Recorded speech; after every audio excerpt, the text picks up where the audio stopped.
Magandang umaga, Pilipinas. Narito ang magiging lagay at taya ng panahon ngayong Biyernes at sa mga susunod na araw.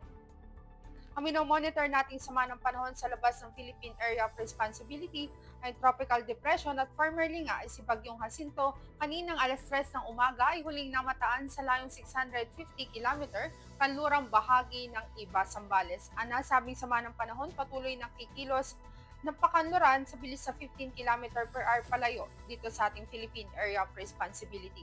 Bagaman nasa labas ito ng Philippine Area of Responsibility, asahan natin ang track nito ay patuloy na makaka-apekto, particular na sa ilang bahagi ng Northern Luzon.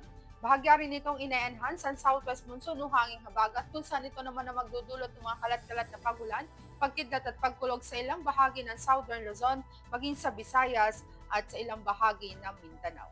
Aasahan nga natin ngayong araw ang Ilocos Region, Cordillera Administrative Region, ganoon na rin ang Central Luzon, Quirino at Nueva Vizcaya. Dulot nga ng trough nitong si Bagyong ah, Tropical Depression na formerly nga si Bagyong Jacinto sa labas ng Philippine Area of Responsibility, magdudulot ito ng mga kalat-kalat na pagulan, pagkidlat at pagkulog sa mga nabanggit na lugar. Samantalang dito naman sa Occidental Mindoro at Palawan, dulot naman ng southwest monsoon, naasahan din natin ang maulap na kalangitan na may kalat-kalat na pagulan, pagkidlat at pagkulog. Para naman sa ibang nalalabing bahagi ng Luzon, naasahan natin ang bahagyang maulap hanggang sa maulap na kalangitan, ngunit hindi rin natin inaalis sa mga posibilidad ng mga pulupulong pag-ulan na kuminsan ay may pagkidlat at pagkulog. Para naman sa magiging taya ng temperatura, aasahan natin dito sa may Philippine Rise, ganoon na rin sa Kawayan, maglalaro ngayong araw ang temperatura sa 25 to 32 degrees Celsius.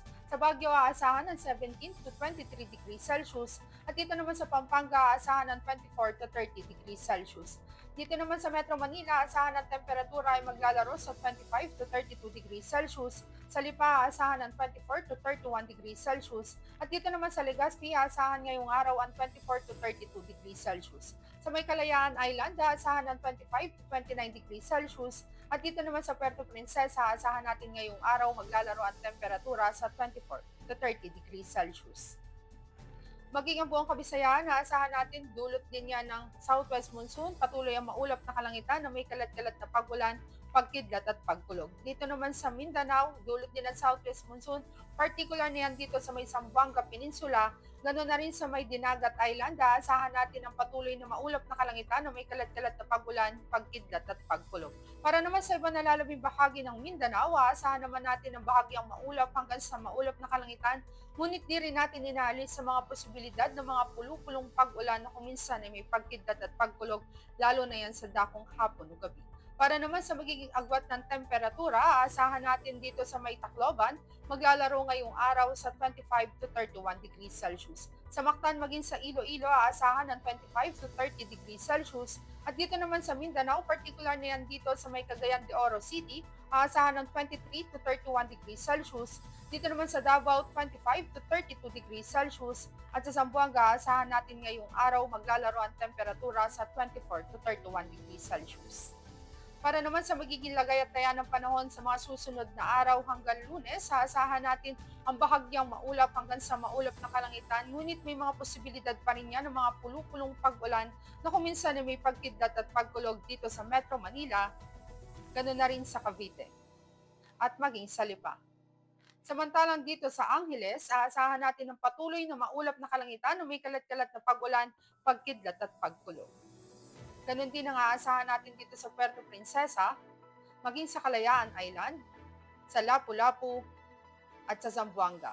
Dito naman sa Davao, aasahan natin ang bahagyang maulap hanggang sa maulap na kalangitan sa mga susunod na araw, ngunit di rin natin inaalis sa mga posibilidad ng mga pulupulong pag-ulan na kuminsan ay may pagkidlat at pagkulog, lalo na nga sa dakong hapon o gabi. Para sa ating astronomical information, ang araw ay sumikat kaninang 0544 at asahan natin lulubog mamayang hapon dito sa Metro Manila sa ganap na 1810. Para naman sa ating moon illumination, meron tayong 33% increasing.